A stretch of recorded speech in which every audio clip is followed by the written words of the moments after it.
ibadahnya. Ada pengajian begini, Bu. Pengajian keluarga. Ini sekeluarga dari kakek, nenek, semuanya pada kumpul. Sampai yang muda-mudanya. Akhirnya setelah jalan sekian lama, si pemuda, ada salah satu pemuda jadi nggak pernah datang lagi.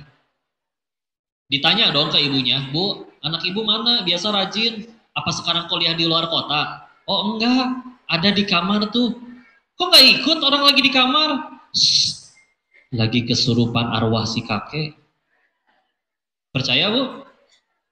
Ditanya kan, Ibu, apa yang membuat ibu yakin dan ngerasa itu arwah si kakek? Si cucu gak ketemu si kakek. Tapi dia begitu kesurupan ditanya apapun tentang si kakek, tahu. Si kakek kan? Baru dijelasin, Bu, punten, orang meninggal udah beda dunia. Namanya alam kubur, alam barzah. Dia gak akan bisa balik lagi petakilan, mana handphone saya. Nggak ada ya, nggak ada, beneran. Kok katanya kalau misalkan tidak dibacain Yasin, nanti orang-orang yang udah meninggal nyari ke rumah kita ngecek baca Yasin atau enggak. Silakan, saya sudah tanyakan itu ke guru hadis saya. Dicek lagi setelah ditakhrij, riwayatnya maudhu, palsu. Ya. Mereka sudah wafat, beda dunia. Yang paling mereka butuhin doa dari kita, mohonan ampunan dari kita. Dia udah, kalau dia soleh nyaman, tapi kalau dia nggak soleh, udah ripuh ngurusin kelakuannya sendiri lagi dibalas di sana. Boro-boro sempat pikiran kita yang masih hidup. Jadi jangan suka kemakan, wah jatuh cinta, terus meninggal, dianya masih nyari masuk ke orang buat ngasih tahu, aku ini masih, udah film Ghost Demi Moore ya zaman dulu. Udah jangan itu ya. Kan dijelasin. Kalau gitu siapa dong yang masuk ke anak, ke tubuh si anak? Jadi gini, Bu. Ai manusia begitu lahir teh, nggak cuma didampingin sama malaikat pencatat amal. Tapi ada juga dari golongan bangsa jin disebutnya Qorin. Qorin dalam bahasa Arab tuh artinya sahabat. Sebagaimana di Indonesia sahabat itu ada banyak, teman, hopeng, besti, sohib, ya. Dalam bahasa Arab juga banyak. Ada sekitar 12 sampai 14 istilah berdasarkan kedekatannya. Yang tingkatannya paling dekat itu Qorin.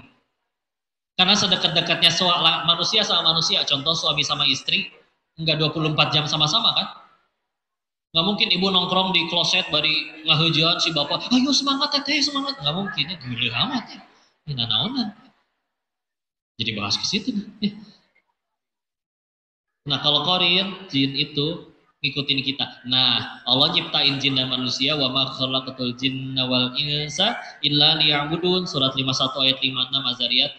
Diciptakan buat beribadah, tapi kayak manusia, ada yang ibadah, ada yang enggak ibadah, ada yang takwa, ada yang enggak takwa. Jin juga sama. Ketika orangnya meninggal, terus dia enggak takwa, ya udah, gangguin keluarganya, masuk aja, biar dikira ini adalah kakeknya. Masalahnya jadi gimana? Ketika akhirnya keluarga itu dulu belum pernah kesurupan, ada masalah, sholat. Sekarang ada masalah, nunggu si anak kesurupan baru tanya si kakek. Rusak nggak akidahnya? Hati-hati, udah jangan percaya ya. Nggak usah kalau lewat tempat gelap, sepi, punten bah, saya nggak ganggu. Itu juga jangan. Iya jin itu ada, iya. Tapi kalau Allah nggak ngizinin ganggu, demi Allah nggak akan terjadi apa-apa. Dan makin kita takut, makin dia seneng. Udah makin remehin aja dia. Rasul tuh kalau nunjuk ke orang selalu kayak gini sopan. Cuman ke jin aja baru pakai jari telunjuk ditunjuk-tunjuk. Ya. Jadi jangan ya. Apalagi jangan foto bertiga, nanti yang tengah mati duluan. Enggak, Bu, asli mati semuanya. Yang moto pasti mati itu demi Allah. Ya. Bu, jangan percaya gitu-gitu. Jangan nikah di bulan ini tanggal segini, punten, itu juga nggak ada. Rasul dengan sengaja nikah di bulan Syawal dengan Ibunda Aisyah radhiyallahu anha karena di zaman itu nikah di Syawal dikira sial. Ya, sengaja nggak ada gitu-gitu. Nggak usah ibu baca lagi ramalan bintang zodiak. Ibu apa Capricorn? Nggak ada gitu-gituan.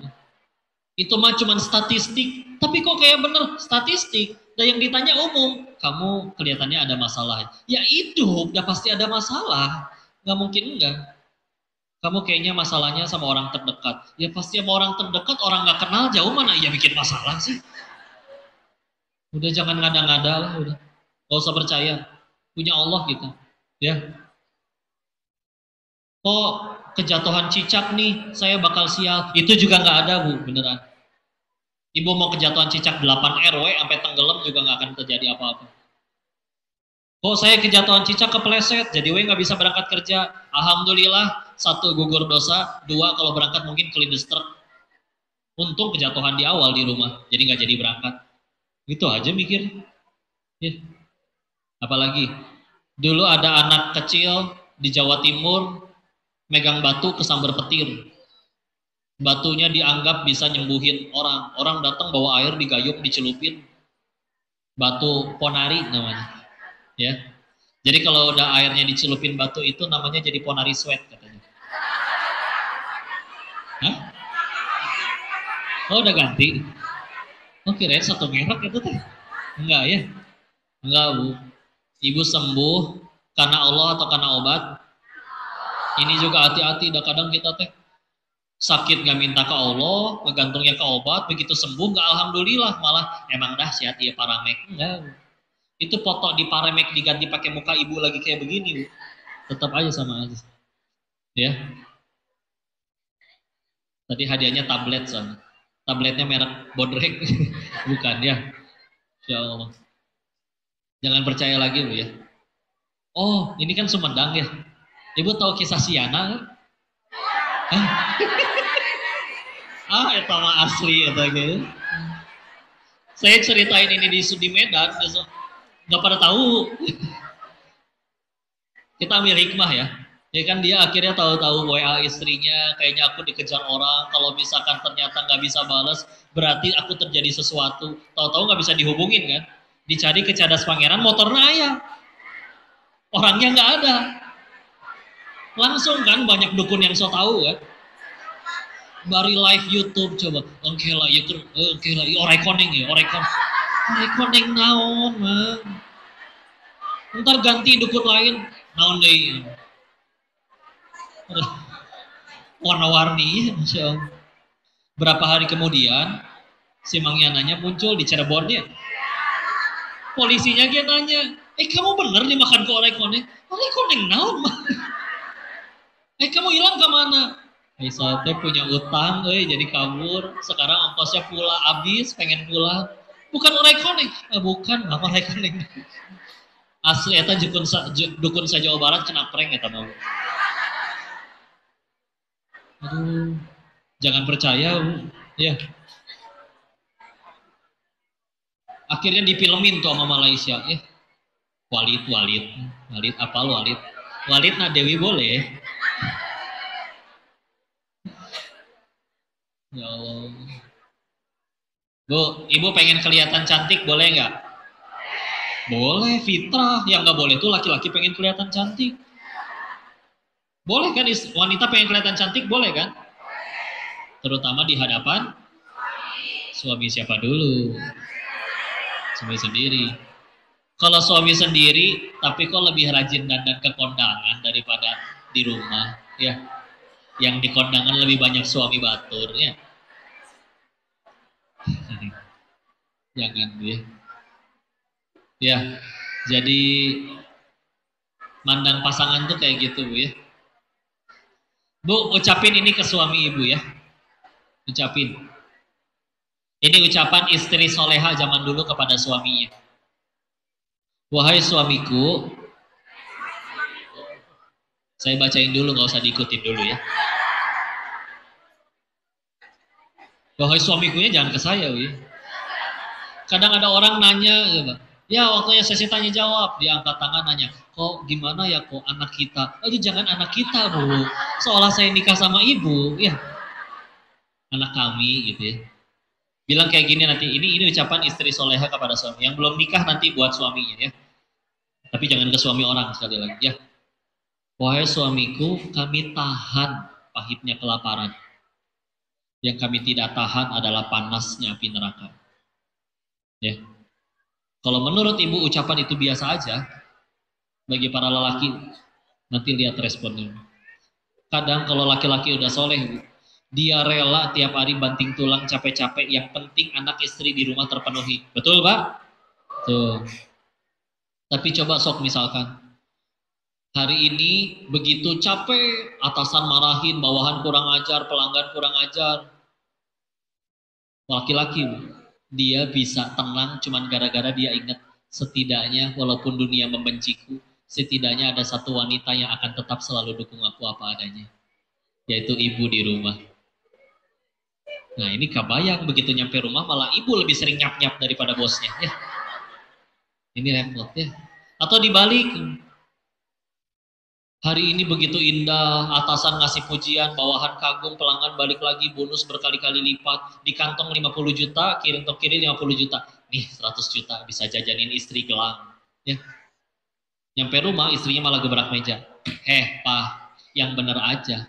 Masa cuman segini? Lihat tuh tetangga kita, dia tuh bawahan kamu, tau gak? Masa mobilnya bagusan dia? Pikir dong, pikir. Tahu. Bagus gak acting saya? Saya ngambilnya dari film Azab itu, Bu. Hati-hati. Ibu tahu kan endingnya gimana istri yang kayak gitu? Tanya ke laki-laki, mau seindah apapun di luar, orang yang seharusnya paling taat kepada dirinya secara syariat, malah paling sering ngomel. Asli reject. Rungkat. Ya. Ibu tahu Pak Novel Baswedan nggak? Yang penyidik KPK yang disiram air keras matanya. Dan saya beberapa kali podcast sama beliau ya. Beliau cerita, koruptor-koruptor yang dia tangkap, nyaris 95%-nya itu orang-orang yang di rumahnya ada satu mulut yang gak pernah puas.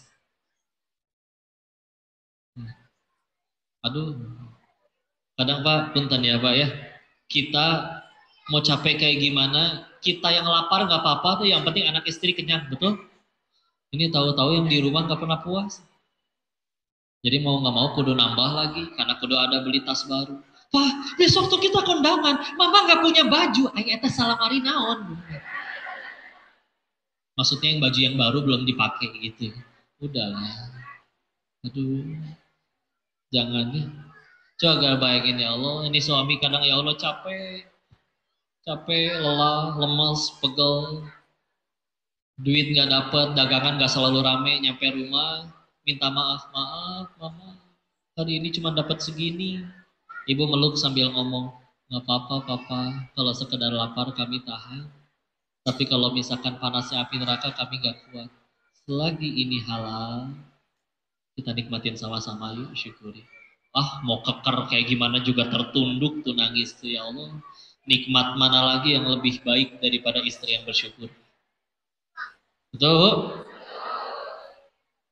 Kalau udah kayak gitu, bismillah. Dia benar-benar laki-laki soleh pasti totalitas. Kadang juga punten, suami, orang berbuat jahat tuh kadang bukan karena nggak tahu ilmunya, tapi karena nggak yakin sama Allah.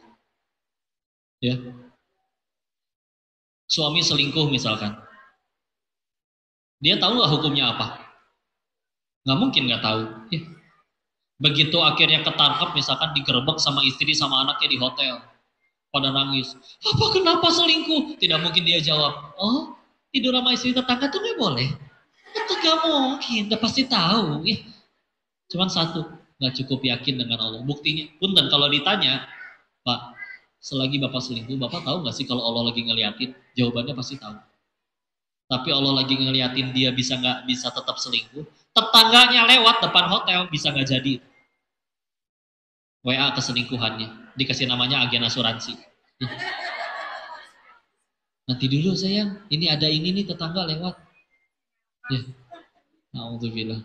Ya, na'udzubillah. Kan ya, satu, dia karena nggak yakin.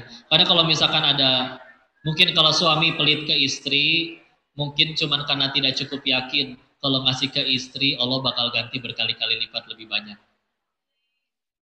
Mau direkam Bu buat si Bapak? Masya Allah. Jadi hati-hati ya, niatannya dijaga benar-benar.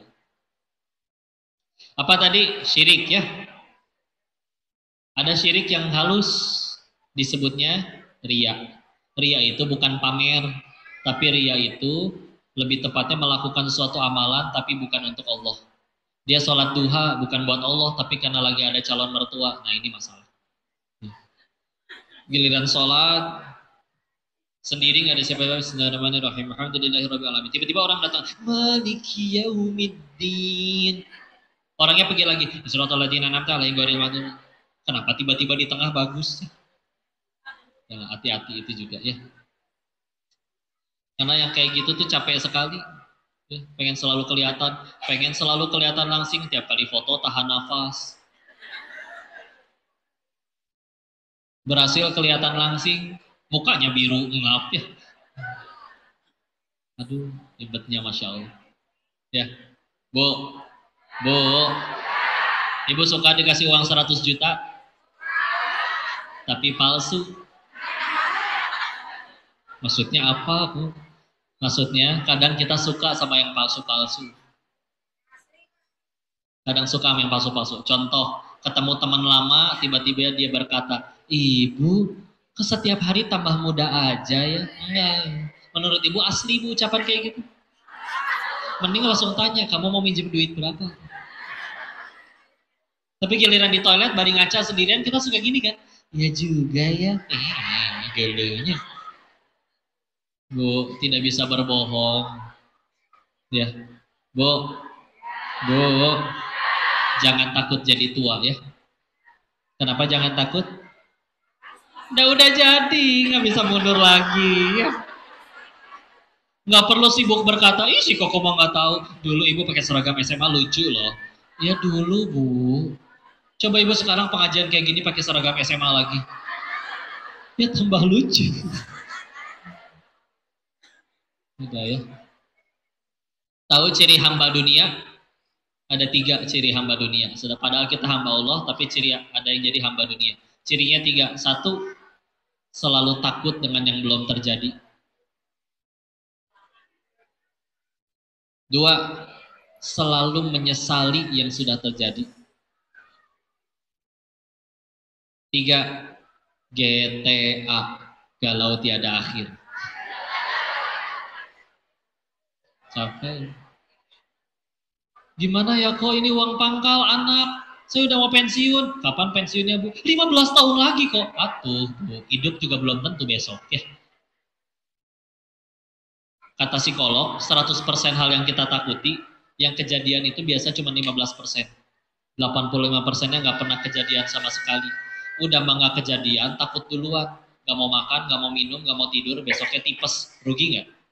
Rugi. Itu kalau yang ciri yang pertama. Ada ciri yang kedua, selalu menyesali yang sudah terjadi. Lihat gerak si bapak itu kok. Kenapa Bu? Keren ya. Iya, kenapa emang Bu? Andai aja 40 tahun yang lalu ibu terima cinta dia. 40 tahun Bu, udahlah. Ya. Tapi dia suami yang baik kok. Iya, dia suami yang baik karena istrinya bukan ibu. Coba istrinya ibu. Bisa jadi nggak sebaik sekarang. Ini juga beneran Bu, kisah nyata. Ada ibu-ibu naik ojek online.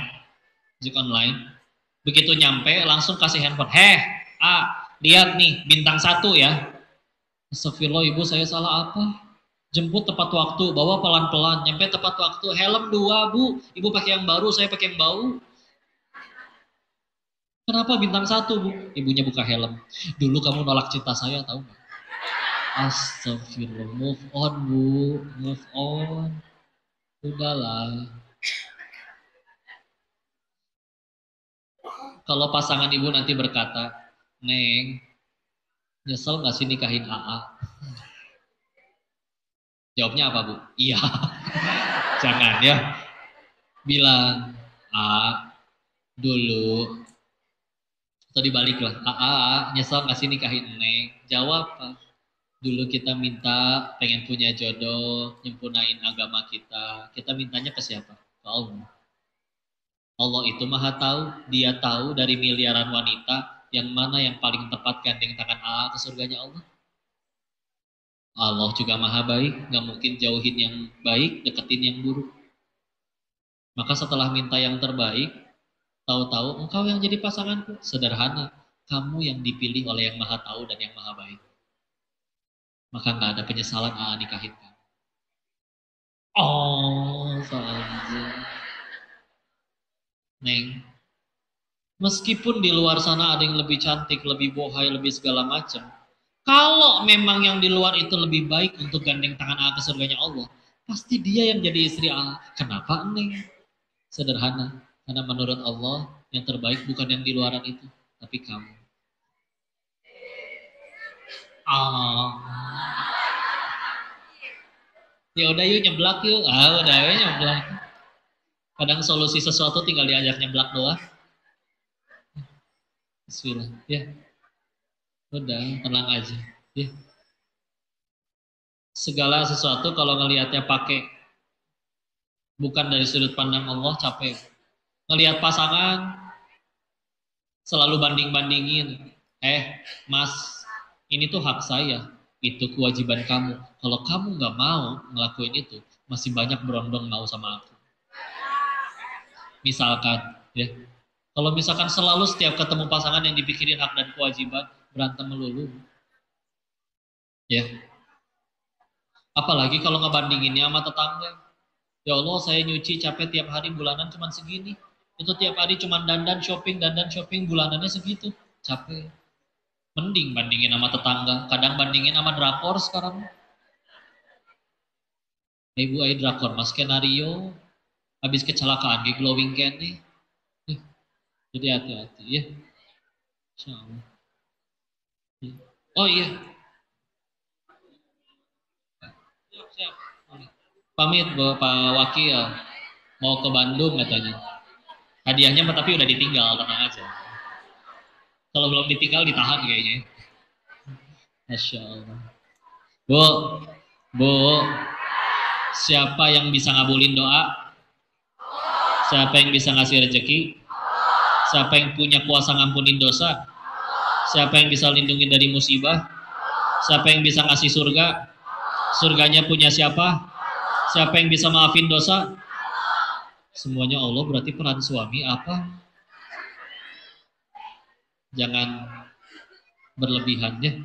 Sayang iya, tapi bukan karena supaya kamu balik sayang atau transferannya lebih. Karena Allah suka, udah gitu aja.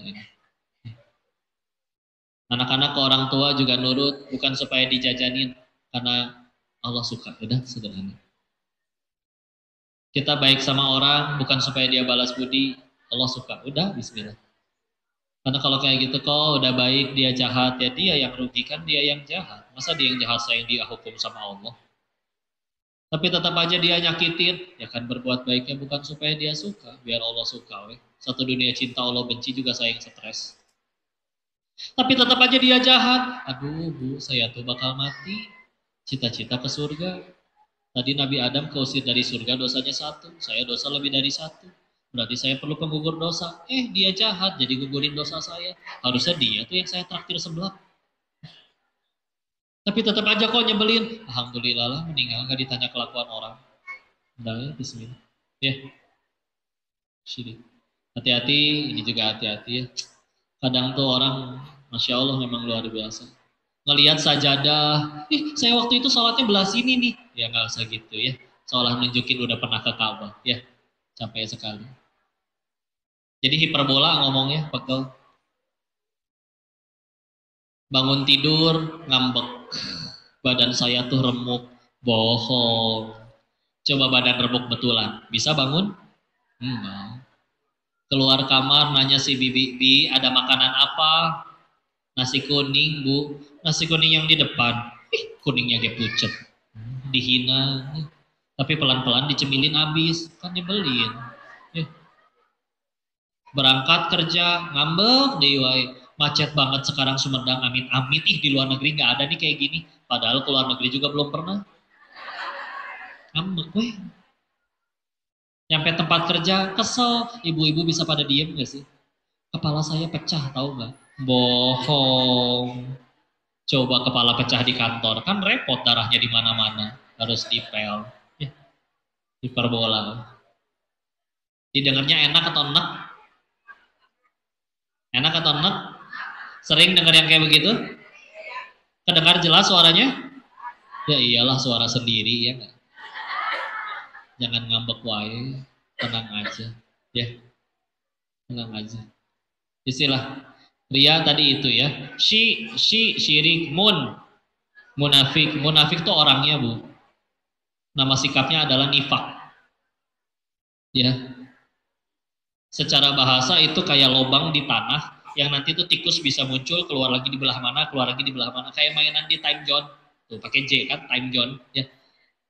Nanti kita pukul-pukulin tuh tikusnya pada keluar-keluar ya. Kalau secara istilah ya dijelasin oleh Nabi, kalau bicara dia dusta, kalau janji dia ingkar, kalau diberi amanah dia khianat. Ya, kita cek di antara 3 hal itu kita ada nggak? Ya, hati-hati jangan ngambil yang bukan haknya. Hati-hati yang suka baterainya lobet melulu. Begitu nyampe masjid, colokan ya, nyolok weh. Izin enggak, punten, itu listriknya bayar pakai dana umat. Kita nggak izin. Ada hisapnya. Ibu yang ngantor, di kantor ada pulpen, bawa we 1 buat nulis di rumah. Bosnya beli pulpen niatnya buat urusan kerjaan, kita pakai buat urusan pribadi. Kalau si bosnya nggak ridho, demi Allah ada tanggung jawabnya. Jangan, hati-hati. Berarti kalau mau gimana? Izin. Jam kerja 8 sampai 5, jam 2 kerjaan beres, ngurusin dagangan online pribadi saya, masih jam kerja. Kalau mau gimana? Izin, Pak, saya udah beres kerjaan. Kalau ada yang mau dikerjain lagi, apa Pak? Silakan. Nggak ada sih, udah beres. Boleh nggak saya boleh ini lihat cek dagangan saya pribadi? Izin, jangan. Ya Allah, kemarin ngeliat ada video kecelakaan telur 1 truk. Dicomotin 1 yang jatuh. Bahkan punten ya, dompet orang yang kecelakaan aja hilang. Diambil sama handphonenya. Bukan haknya, hati-hati. Hati-hati, naudzubillah. Ini belajar zuhud sama waro ya. Kata Nabi, izhad fid dunya yuhibbukallah, izhad ma fi indan nas yuhibbukan nas. Zuhudlah kamu terhadap dunia, Allah cinta kamu. Zuhudlah kamu terhadap apa yang di tangan atau di sisi manusia, manusia cinta kepada kamu. Orang zuhud, waro apalagi, nggak mau berani ngambil yang bukan haknya. Ini banyak nih buah, air, minum. Sebelum diizinin, saya nggak akan minum. Ya. Hah? Bukan kode ya mas. Ya. Meskipun aus. Enggak, ya. Seperti itu. Enggak, tenang itu ya. Mau belajar waro, mau? Siap belajar waro? Latihan paling gampang ya. Ibu nanti nyampe rumah, tolong langsung ke dapur. Terus cek tabung gasnya warna apa. Kalau mirip sama warna kerudung ibu, yang 3 kilo, mungkin belum pernah baca ada tulisan apa ya.